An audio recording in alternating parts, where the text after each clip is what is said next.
it on that. Debbie, let me welcome you to the programme. And you've got a little bit more on the King's speech. Yes, good afternoon, everyone. Well, I've decided to change the language because looking at the King's speech, and we look at sustainability, don't we? Sustainable goals. Well, I've decided to completely change that to unsustainable goals. So let's look a little bit at the King's speech. So what does it mean? It actually means that the King delivers a speech that is written by government. However, I've got a book and it's called In Charles's Own Words. And he says, I'm planning to find out all I can about British life, including the government, civil service, the unions, and everything. So clearly, our King is very interested in our government. But not everybody's a fan. And during the King's speech, there were a number of arrests, there were protests, down with the Crown, not my King. So once again, I have to ask, are Labour's policies sustainable? So the first thing I want to draw your attention to is water, because I do like to focus on water, and we will. So there are plans to put water companies into special measures, new legislation next week.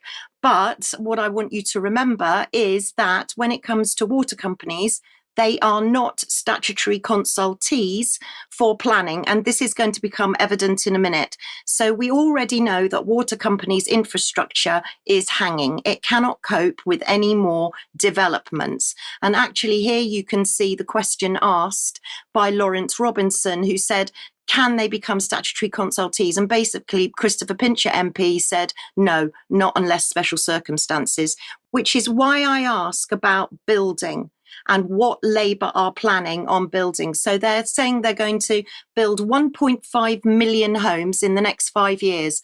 Well, is that sustainable, really, when we've got a hanging water infrastructure that's already over capacity? I don't think so.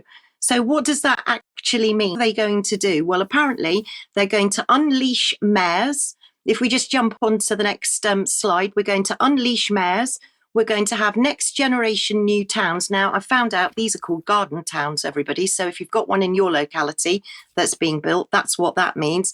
They're planning passport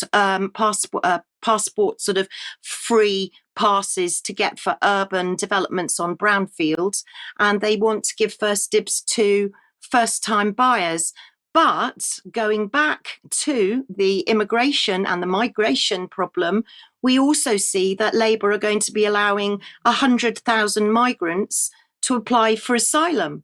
And as of April 2024, 102,888 were waiting a decision.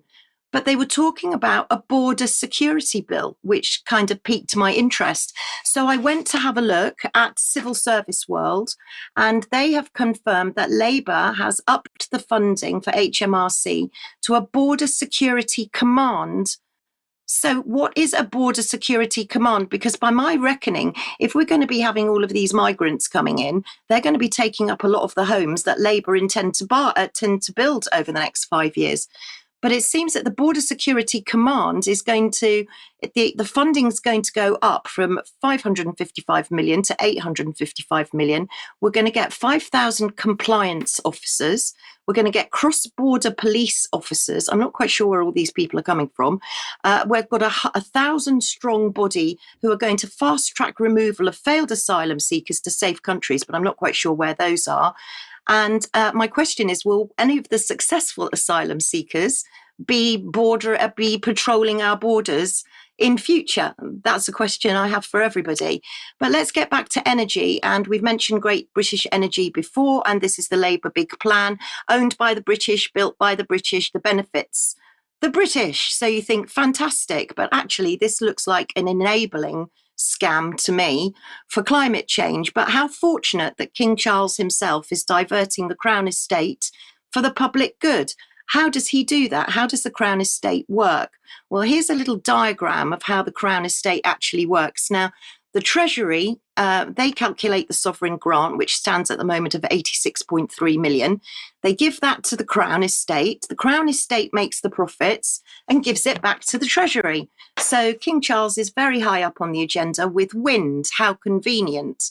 But also, thanks to Labour and thanks to King Charles, Labour have lifted the 9-year ban on onshore wind farms. So you're going to expect to see wind farms pretty much everywhere. But it doesn't stop there, because as we've already reported and Charles has reported, we're looking at super giant solar farms. And I know that we're going to be reporting on those in the future. But it doesn't just stop with solar farms and wind farms. We've got pylons coming. And for those of you in the east of England, from Norwich through to Tilbury, you're going to get 112 miles of pylons. Now, they're thinking of designing them to look like reindeer, so they're not so nasty to look at. So that'll be interesting to see. And Rachel Reeves has said that apparently all of these pylons, if we want to get, is the only way to get Putin's boot off our neck, because we need to invest in homegrown renewables.